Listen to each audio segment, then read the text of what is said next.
Thank you, Brooklyn, for inviting me to come. I really appreciate it. Good afternoon, everyone. Thank you for joining.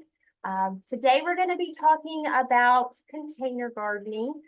This presentation was adapted from a presentation by Dr. Bodhi Panisi. And so this is just kind of hitting some high points to get you started and some things to think about. We are going to be talking about ornamentals, and then we're going to be talking about herbs. But the concepts are going to be important for also to your vegetable gardens. So at the end, if you have some specific questions regarding vegetables, then I'll be happy to answer those as well. Can everyone hear me okay? If you can, in the chat box, just do a thumbs up or a yes. And I've just transitioned the slide, so we should be seeing something that says Understanding Container Gardens. Okay, all right, so I think we're good. Yes, wonderful. So today, again, we're just going to talk a little bit about just understanding them, how to kind of put them together, and just some concepts to think about. But these are all concepts just to evaluate. Honestly, as long as your plants have been put in the right place for the sun and watering requirements, you have a plan in place for making sure they are staying watered and fertilized, and you're supplying the right amounts of water, then really you can craft your container garden however you would like. But again, we are going to talk about just some of those concepts and some things to consider.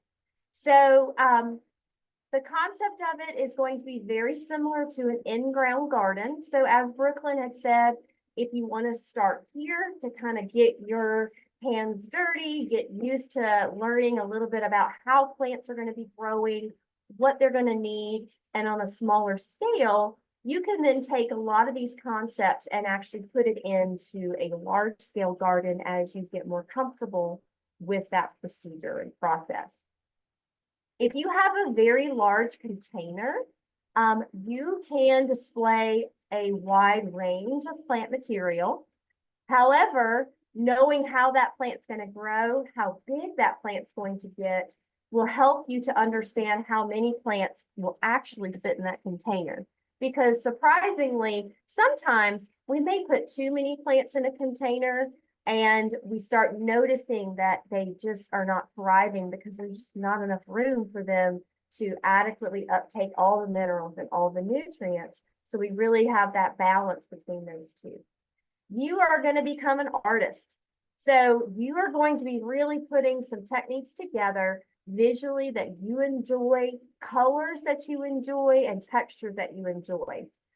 In your gardens and in container gardens, but in any kind of gardening, a lot of us are going to be going for that flower, right? Because it's what we're looking for. It provides that pop of color. However, in a garden situation, the flowers are only going to come in at a certain time of year. So I would really encourage you to think about foliage texture and foliage color as well, in addition to maybe flowering. So you may want a specific color, but you only want that flower to come in at a certain time, so the foliage can complement that and enhance that. In the photo that you see, again, all the photos and all the information has been adapted from a presentation by Dr. Bodhi Panisi. And so you can see in this photo here that there is not really that many flowers. It's really all foliage. So different colors of foliage, different textures of foliage that have been put together that have the same environmental requirements for their sun or shade, and also to their watering requirements. They've all been put together in this container, and they are all thriving. There is some flowering happening back here in the back, but the bulk of it is going to be foliage. Okay. This is also to an ever-changing mini garden. So if you think of it that way, maybe that will help you to evaluate it a little bit differently. So because it's an ever-changing mini garden, you can really go in there and change the plants out. If you find that the plants aren't working very well for you, maybe they got too big for the container and you found another space where you could plant it.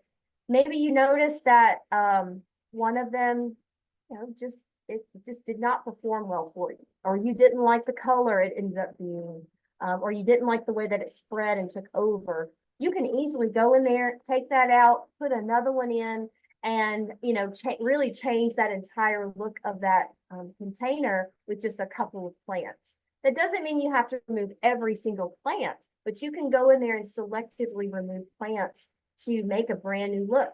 So just think about it that way too. If you have a back porch, a front porch, a patio area, you can change out seasonally speaking with different ideas and still have a beautiful look year round. So a few tips for thinking about making a garden. The tip is to mix plants with at least 3 different textures of foliage to make it interesting. Again, all of these are tips they're techniques or shortcuts, but just know that this is your container, this is your garden, so you can really craft it how you would like. But as you can see in the photos, the colors really play with each other and they enhance the colors of each other. So, for example, when your eye looks at these plants, it's going to be drawn in now to really take in all of the colors and all the textures instead of just, oh, it's a green foliage plant. Okay, so they really work with each other to have those color options there. But as you can see, the only really plant that is blooming, that is known for its flowers, is going to be this begonia, which is the heart-shaped green leaves with the little pink flowers. The rest of the plants that you see are really for that foliage, because again, you're going to get that maximum color all throughout the growing season instead of just one particular time when those flowers are going to come on. Okay. You want to use plenty of plants that, again, that have different texture and color. As you can see here, these are just 2 different types of containers, different types of looks. You may be someone who has these very large container urns, and you really like that draping over of different plants. And so this one's got some ivy. And any of ivy plants, you do need to be careful that they are contained in their containers, because you may have a little bit of escaping happening and they could run into your planting beds. So again, just seeing some of those different visuals to put plants together. One thing that I like to do when I go to a garden center is I like to put 3 or 4 or 5 different plants together, cluster them together, and just see and step away a little bit and visually see, do I like the way that foliage looks together? Are they complementing each other? Are they enhancing the colors? Just to kind of see if I'm going to purchase those plants, am I going to be happy with it when I get home? When we go to a garden center, it's very hard for us to have a little bit of a narrow focus sometimes, because we get there and we see all these beautiful plants and we really want to buy them all. And you start to forget about, well, how big is this plant going to get, or what environmental conditions do I need for this plant to be successful? So before you go to the garden center, and I should have said this earlier, before you go to the garden center, know where you're going to be putting this container. Is it full sun? Is it morning sun, afternoon shade? Is it full shade? Are you getting that intense afternoon sun? So that way you will, when you go to the garden center, you will know, okay, I have morning sun, afternoon shade, so I'm going to need to pick plants that will tolerate some of that morning sun, but that in the hottest part of the day will be best for the shade. And there are a lot of plants for that. But if you go and pick a shade-loving plant and it gets too much morning sun, you're going to notice it's going to fail on you because it's just not in the right environmental conditions. Okay, so again, try to be narrow focused when you go by knowing this is what I have condition-wise. I cannot look at anything else, because if I do, it may not be successful for me in my garden space. Okay, so these are some foliage contrasts, and I apologize that the picture shifted when it got put up. But some good foliage contrasts are going to include glossy, maybe glossy foliage with more of a a non-glossy foliage or a flat foliage. Small with large, so small leaves with large leaves. Yellow or a lime green color and purple are really nice contrast with each other's as well. So in the photos that you see, we have some coleus, we have some ivies, we have a sweet potato vine, we have purple heart, which is this dark color purple foliage down in the lower right-hand side. And then we also do have some begonias and different plants along those lines. And so again, there are many options. And even if you're a house plant person and you have tons of house plants, you may find you may be able to mix those together into a very nice container and have them all in a nice large display instead of individual containers as well. Okay. So in each of these photos below, coleus has been pictured. So coleus is a plant that typically grows in a shadier space. There are some coleuses that you can purchase that will tolerate a little bit more sun, but coleus cultivars have been developed for their foliage color. So not so much for their flowers. So they do flower. The flowers are very small. They have little tiny white flowers or a light lavender colored flower, but really it's not going to be a flower that's just going to wow you from far away.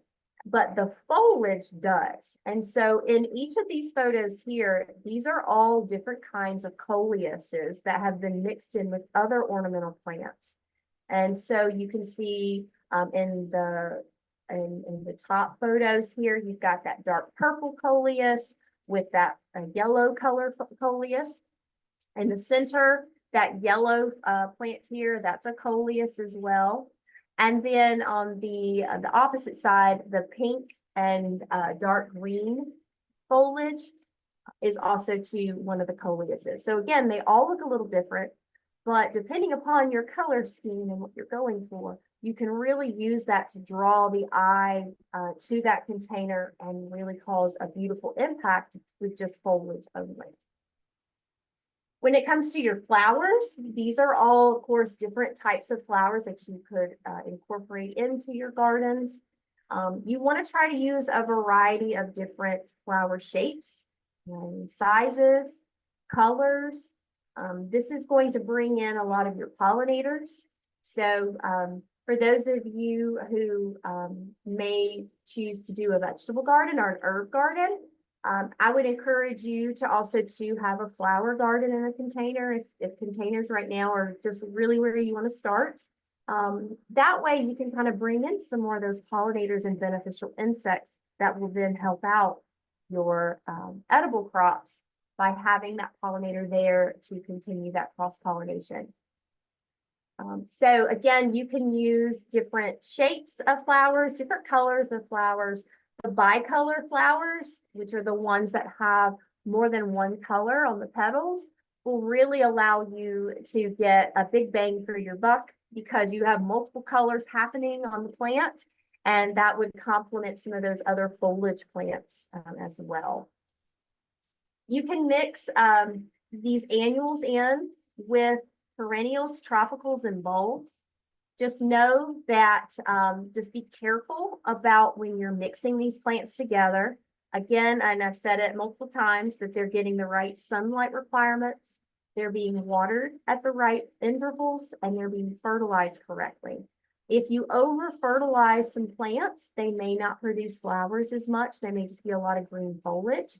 And for the plants that do have just green foliage, that's wonderful, but you may want to evaluate the planting to make sure that you are getting that right balance and that the mixture of plants that you have are getting the right balance for everybody in that container. Now, in our area of Georgia, we can really grow a lot of tropical plants because we do stay pretty warm. However, in our area, they're considered to be annuals. You may be able to bring them indoors when we get really cold and overwinter them inside. But You may not be able to. And so it kind of just depends. So just be mindful of that. If you go down to another state, if you have a home there, family that live there, and you see some plants that are growing outside, and you think, wow, these are beautiful. I want to grow these in my garden as well. You may find that here they're going to be annuals, and so they're going to die out on you when you get too cold. Okay, so but there's lots of variety and options for you to choose from. Now, you also too want to consider where in that container you're going to be planting your plants. So if you are going to have a plant that's going to spill over the side, then of course that plant's going to need to be closer to the edge of the container. So that way, as it starts to grow, it'll start to fall over the side as you would like to. In the center, that's going to be a plant that's going to be that really high impact plant. That's going to be one of your focal point plants. So it's going to be planted in the center, and then it's going to get pretty tall. So it's going to be one of the ones that's going to give you that height that you may be going for. Your filler plants are going to round out the top of the container. So they're going to be put around the center plant, and they're going to get to be about probably medium height from the tallest plant. So they're going to be about half the height of that tall plant, or maybe even a little closer, depending upon the shape of your container. And then your corner plants are also too going to go over the side, or could go over the side a little bit, but your main edge plants are going to be those that are really going to fall over the side. So when you look at the structure of your container, and you would need to then take your plants before taking them out of the pot that you've purchased and place them in the container to find out, do you like where they have been positioned? Because once you take the plants out of the containers, they need to be planted immediately, and they don't want to be jostled around too much. Just remember, it's a new planting. Those plants have been living in those pots that you purchased at the nursery for a number of weeks, maybe a couple months, depending upon what the plant is. And so when you go to take it out of that container, it's under a shock. It doesn't know what's going on. And so you want to make that replanting process as stress-free as possible by already having, okay, this is where I'm going to put it. I know this is where I'm going to put it. I've got my container prepared. I have all the soil that I need, and I'm ready to go before I put those plants in. Okay, so these are just some examples here on the screen of different center plants. So you have different salvias and different grasses. You may have a few perennials that you've mixed in. You may have some bulbs as well. But just know that those bulbs, when they come up, they're going to be impactful for that period of time, and then they're going to die back down. And so you're going to need to switch that out appropriately for what you're going for in that particular container.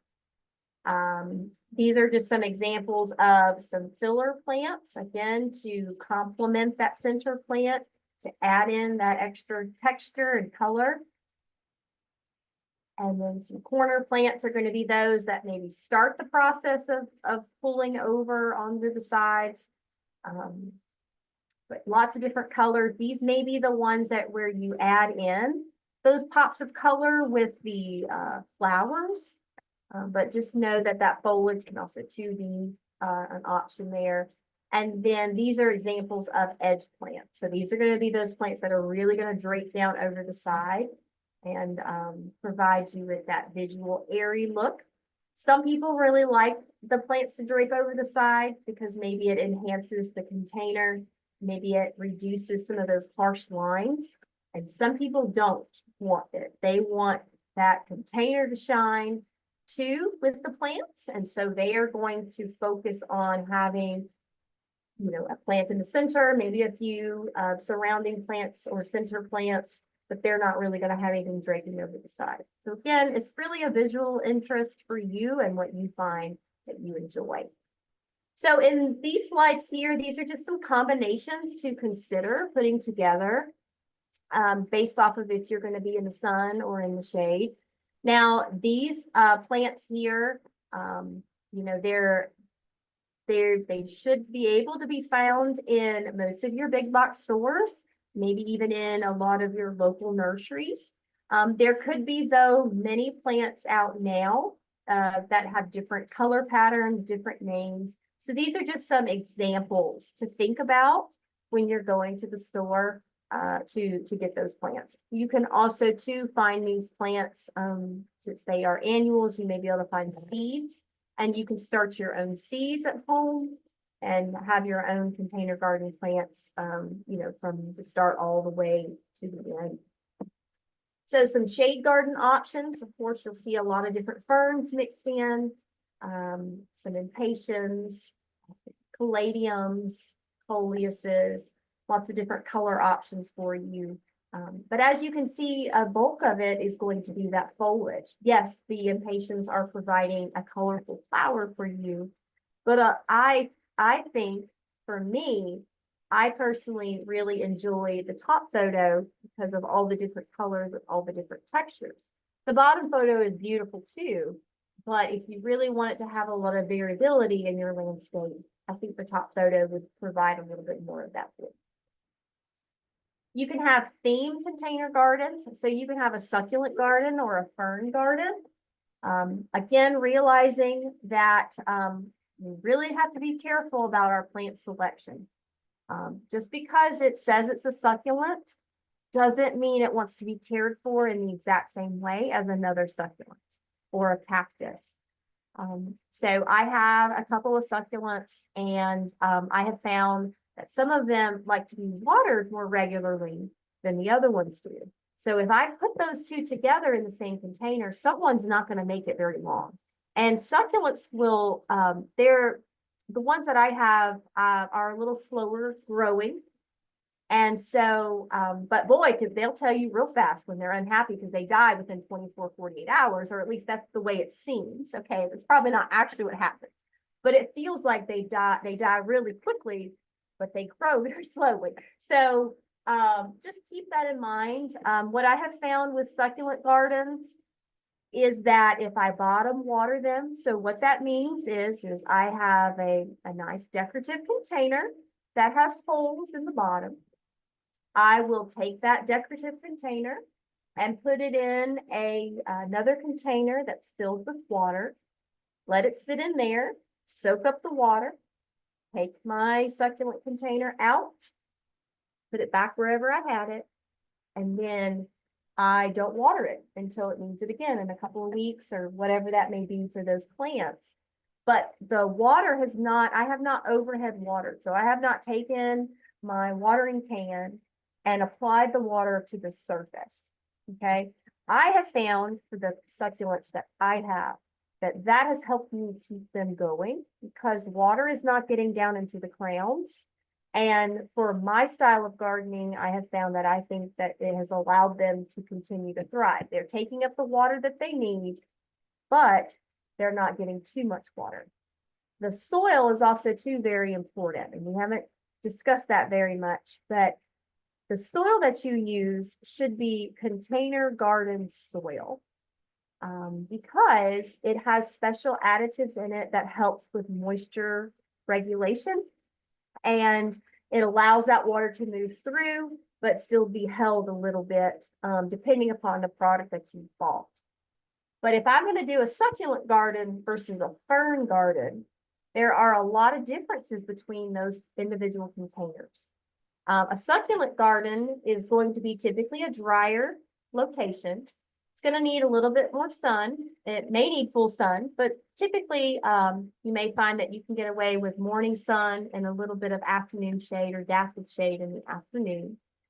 You need a very well draining mix. So when you go to the local stores, they have lots of different bags with different mixtures in them. It may be a bark mix. It could be a succulent cactus mix. It could be a well draining mix. It could be a water holding lover mix. It could be lots of different mixes. And so you've got to select the right soil for the plantings that you're putting in there. For a traditional annual perennial ornamental garden, the potting soil mix that you get that says for fruits and vegetables or for containers, that's going to be just fine. But make sure that it says container garden soil. When you get into the succulent gardens, that's going to have to be one of those mixes that has a well draining option to it. So you could create your own. You could buy a pre-made mix. Lots of options there for you, but just know whatever you're planning on doing, making sure that the location matches, the soil matches, and that your watering techniques have been matching as well for those plants. Okay. So when we're going to select our containers, there are lots of options to choose from. There's not one that's better than the other. Someone may say, well, I only use this particular type of container because I found that I like to water too much. And this helps to move the water away so I'm not overwatering my plants. Some people may say, well, I only like plastic because I can easily pick it up, move it around. It's not very heavy. Some people like ceramic and some people like wood. So I would say that it's really going to be up to you, aesthetically speaking, also to where it's going to be sitting, what kind of plants you're going for in those containers. And so that's going to be an option that you can choose from. So there's so many different options, and it's just important to make sure that the containers have drainage holes, okay, whatever size that you get. If it's going to be planted outdoors, it does need to have those drainage holes in them. If it's a decorative container that does not have drainage holes in it, then it would be in your best interest to get a small container that will fit inside.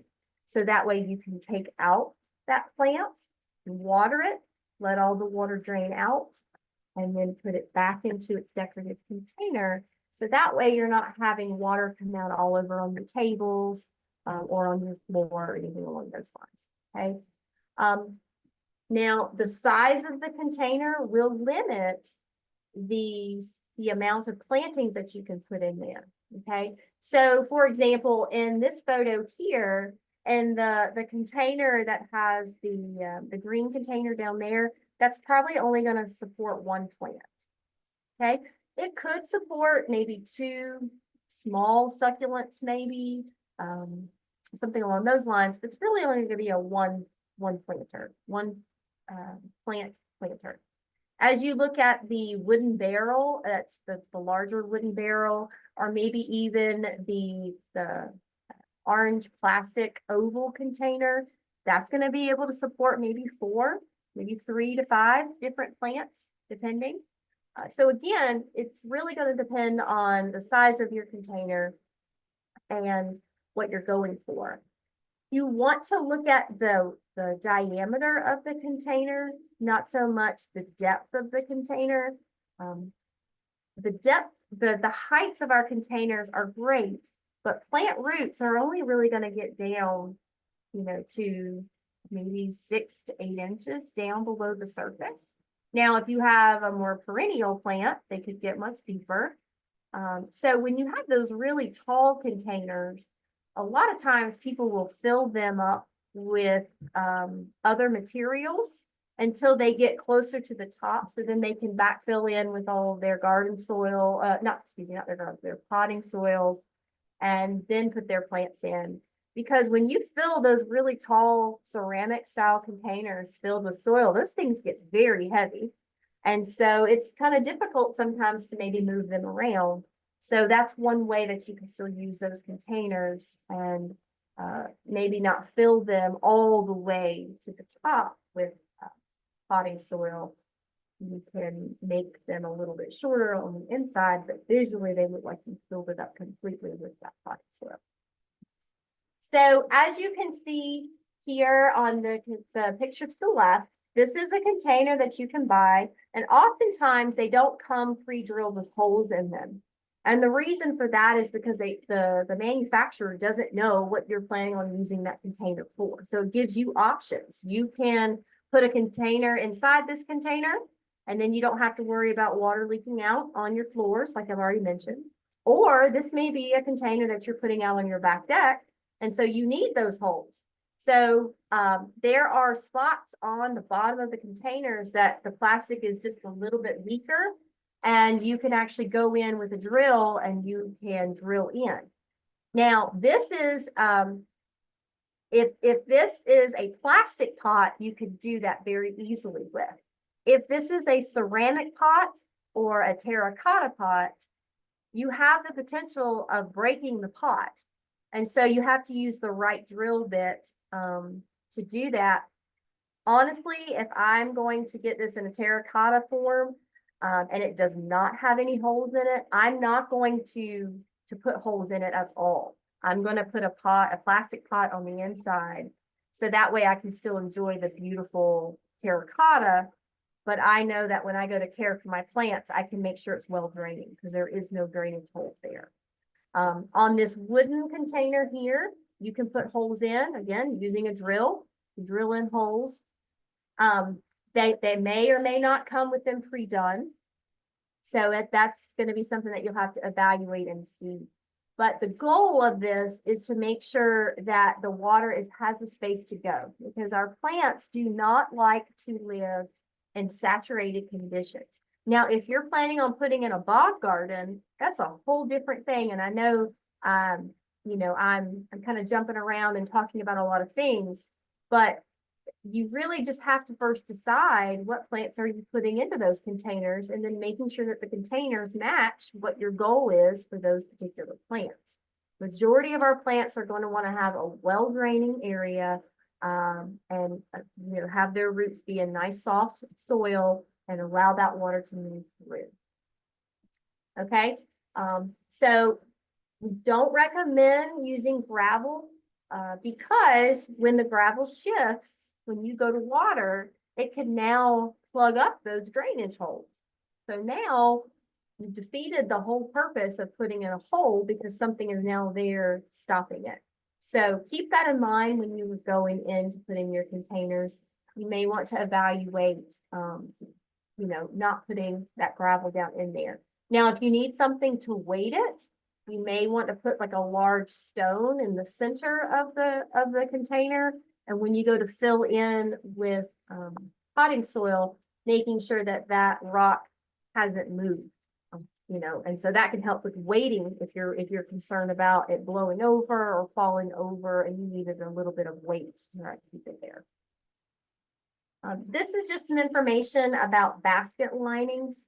A lot of people, when they think of containers, they think about the hanging baskets, and they are beautiful plants to have. Just always know that there are different options for you to choose from. If you want to do like the cocoa husk fibers and you put that in a metal basket that's hanging, those are going to drain very quickly. So you may find that your watering practices are going to change. If you have plastic containers that are hanging, they will still dry out, but they're not going to dry out as quickly as maybe those cocoa fibers. And so your watering practices are going to be a little different, but you may find visually you don't really like looking at that plastic. So the plants that you choose to put around those are going to need to drape over the side and try to camouflage that container a little bit. So this is just some information about what soils to use. This is not an endorsement over any brand over another. This is just for explanation purposes. But you can see here that this bag says potting soil. So whatever brand you want to use, whatever you know, place you want to go to find those options, just know that if you're going to be putting it in a container, you've got to use potting soil. If you use our native soils, if you use garden soil, if you use compost material, that's not going to be the right medium for living in that particular container. And so we want to make sure that you've selected the right soil to use. Again, there are some products that have a moisture control in them. Again, this is just for explanation purposes. And so if you don't want to buy this product with the moisture control already mixed in, You can go and purchase that Water Saver. I guess that's probably the brand name, but that style of a product. And mix it into any of the other garden soil, or potting soil, excuse me, that you have. Okay, so if you buy it pre-done, or if you have potting soil and then you mix it in at whatever the rate says to do on that particular product, you can still do that. What that does is it is a moisture retaining agent. So one of the biggest limiting factors in a container is yes, the size, but containers dry out very quickly. And those plants are relying on you to water them. So if you've ever had a container in the past and you've gone out of town for a little bit and you come back and your containers are looking a little bit crunchy, the plants are looking a little bad, it's because it hasn't had access to water, and those roots can only absorb the water if it's in that soil. Our plants in the ground, those roots are able to kind of go and search out for that water. And while we do go through dry periods, there is water down in the ground. And if those roots are able to get to it, then they are still able to take it up. In a container, they can only go so far. So these moisture retaining agents that get mixed in help to hold on to water, but not so much of it where it's going to be an issue with you not having enough air in that mix as well. Okay. The location is very important. So once you have selected your container, you've made sure that you put the right mix in of whatever plant mix and whatever brand you want to use.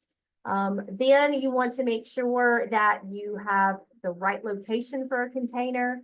Of course, depending upon how many hours of sunlight the location gets, that's going to determine whether or not you have a full sun, a partial shade, or a full shade location.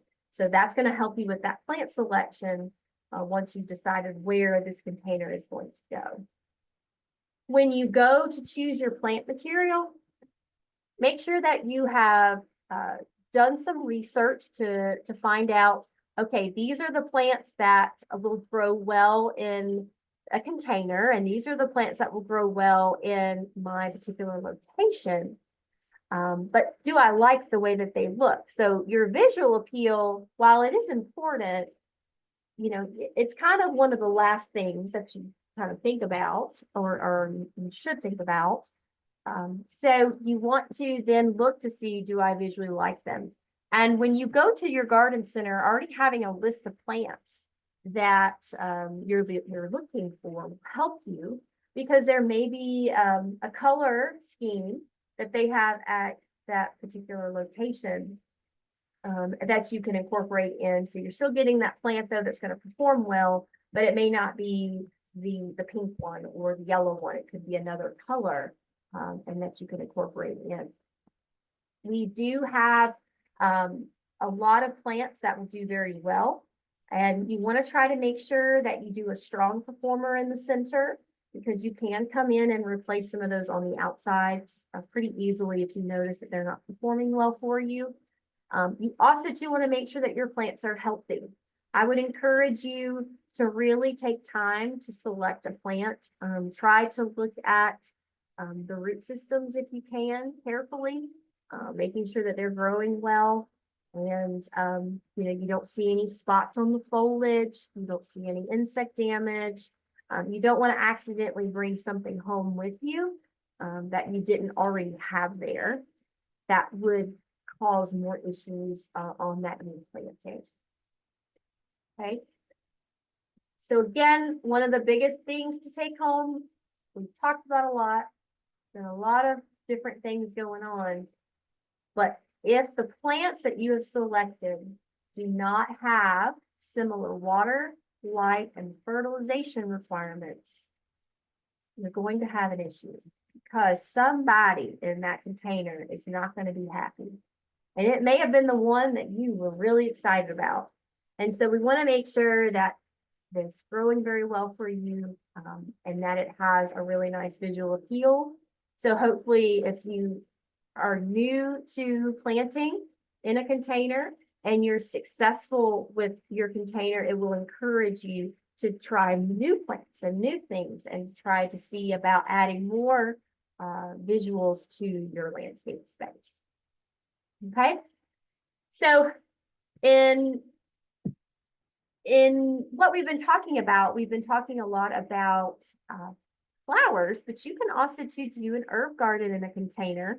You've probably seen a lot of options where you can grow herbs indoors. There's lots of different kits that you can buy, lots of different things that you can choose from. Planting an herb garden or planting a tomato in a container, or planting any other vegetables in containers. Again, the right site location, the right requirements, making sure you're using a potting mix, making sure the container has holes so that it can be well drained, making sure you're fertilizing it correctly. All of those things are going to be something that any of your plants are going to need, regardless of what you chose to buy. And those same conditions that we've been talking about are going to be the same for any in-ground gardening as well. So if you want to take any of those practices and move them in the future to a space in the ground. So with your herb garden, this one is a lot of fun because they're very simple to kind of put together, and you can go and harvest them. They can be on your back porch. You can even grow these indoors if you have the right lighting requirements. But making sure that, again, that they're all going to be friends together in that container, and they're all going to be getting the same requirements that they need. Now, some people will do mixtures like this, and a lot of them are going to be annuals that they're mixing in, or they may choose to put in one or two perennials with annuals. So if you like basils, if you like cilantro, if you like parsley, those plants are going to be annuals. If you are someone who likes rosemary or thyme, oregano, maybe mint, those are going to be perennials, and they're going to be a little bit woodier structures. So those plants, because they are perennials, they may not live long-term in a container with others mixed in together. They may need to be in their own container over time. But when you first get started, you could mix them together. And as they continue to get larger, you may decide, hey, I'm really using a lot of this mint because I have a lot of different things I'm using it in. I think I'm going to have an entire container of mint because I'm going to be harvesting it. Now, I say mint in a container because we recommend that you do try to contain mint because it can grow and take over spaces pretty quickly. So growing mint in a container all by itself, perfectly fine if you'd like to do that. If you want to plant it in the ground, that's perfectly fine as well, but just knowing that it can spread and take over a space.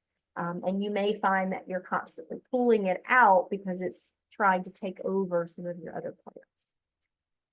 So once you've put everything in together, we want you to enjoy the container that you've made. And, just step back and look at it and see, hey, I really do enjoy this look. Or, I think I may be missing a color or two. So maybe the next time I do it, maybe I really love these plants, but maybe next time I think I'm going to put in, I don't know, a plant that has yellow foliage and try that. There are so many different kinds of plants and variegated forms of different plants that you can really mix in a lot of different colors and still have plants that are going to perform really well. So maintenance is always a big concern when with any kind of gardening.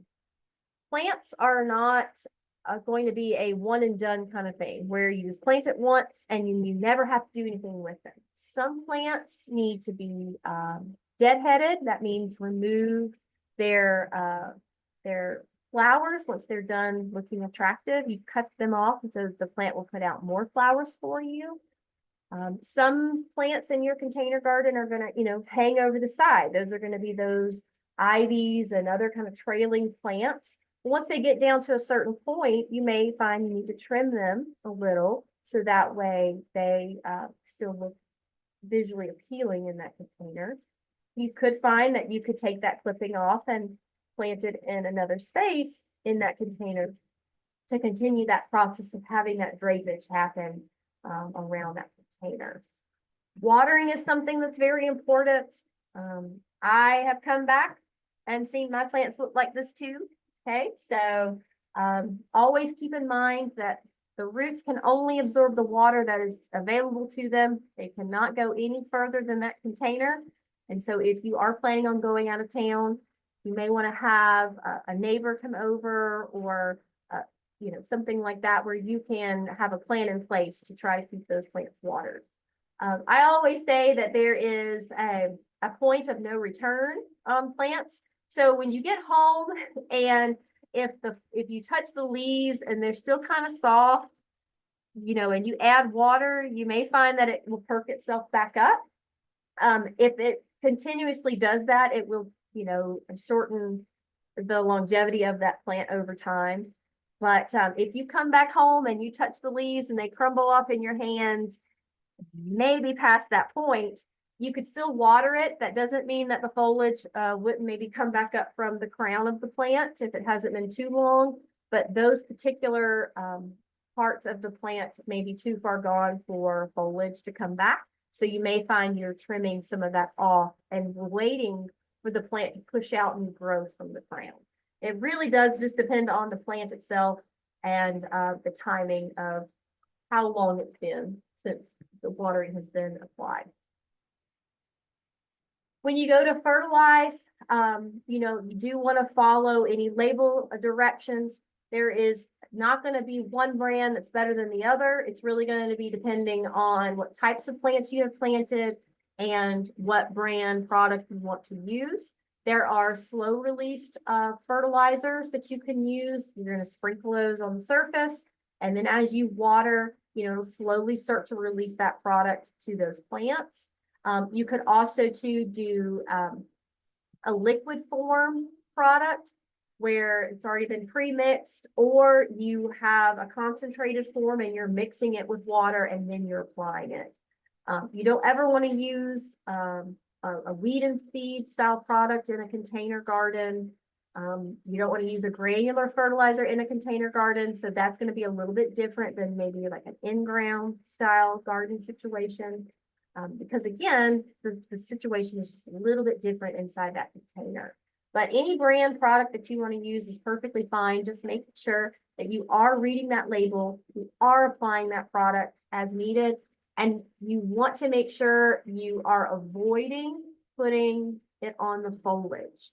So, and then when you go to water it, you want to try to water early enough in the day where the plant has plenty of time to dry off its foliage. Okay, so the best case scenario would be to put that water right on the soil level and not get water, or reduce the amount of water that's getting on the foliage. Sometimes that's not something that you can really control, but if you can, trying not to get too much water on that foliage, because we want to make sure that we don't have some disease happening. And then just general appearance. You know, you may really love the way this looks. This may be a visual that you enjoy and you think is beautiful. To me, it looks a little bit unkept. So I would like to trim it up just a hair to kind of shape it so I can see maybe a little bit of that bottom of the container, but you may not. So every plant, though, may need a little bit of care. And in a container garden, it's not going to last forever. And even in an in-ground garden, plants aren't going to last forever. So just being mindful of that, taking care with it. You know, typically our containers are going to be in an area where we're going to be going by a lot. So maybe by our front door, maybe on a back patio. So we can kind of really look at it and start noticing things and then making those changes as needed. I would recommend, as with any of your plants, that you do take time to really watch your gardens. The minute you see something happening, like an insect pest or a disease, we want to get on top of it quickly, okay? Because if this is a small space, the plants are pretty close together, and depending upon what it is, we want to make sure that it's not going to completely devastate your planting, okay? So we want to know that in advance so we can help you to move forward. All right, So this is just kind of the life of a garden, so to speak. So this is when the garden was maybe first originally planted. This is after a few weeks or a couple of months. And then this is where it is now. So visually speaking, then this is my opinion. I like the first picture and the second one's okay. As we start getting into the third picture, for me, it needs a little bit of a trim. And so when you look at that plant, you may say at the end of the season, hey, that plant really did do really well. And so, but I noticed that it needs a little bit bigger space. Or yeah, I just really didn't like how that plant performed at the end of the year. So it's a great way for you to evaluate. And the next time you do a garden, you could say whether you really like that plant or not and switch it up completely. So that's just something there to kind of think about. And as with any gardening, you should be having a good time. Okay. The steps or the concepts that I shared with you about the center and the spiller that falls over the side and the plants that are going to go inside, those are all things that you can consider. But if you just want to have a container with one plant in it, and it's a big plant and it's going to get really tall and showy and visually that's what you're going for, then there's nothing wrong with that. If you want to have multiple different colors and textures mixed in, there's nothing wrong with that too. Really, the goal is to make sure that the plants are going to be able to fit in the container that you have and that they're getting all of the environmental requirements they're going to need to thrive in that space that you have. Okay. So with that, if there are any questions, please feel free to ask those. We do have a really great publication through the University of Georgia called Gardening in Containers. We also too have, I think it's called Tropical Plants for Containers, which is another one. Those are by our horticulture specialist, Dr. Bodhi Panisi. Again, this presentation was used, this was a presentation that she had put together, and those photos came from that presentation.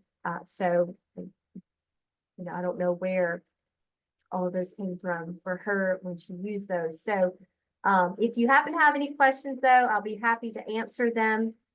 We do have a lot of resources available to you through UGA. Going to Brooklyn and talking with her about some different ideas. She has some different ideas as well, and be happy to help you in any way. All right. So thank you all so much for joining today. Are there any questions? Thank you so much, Kim.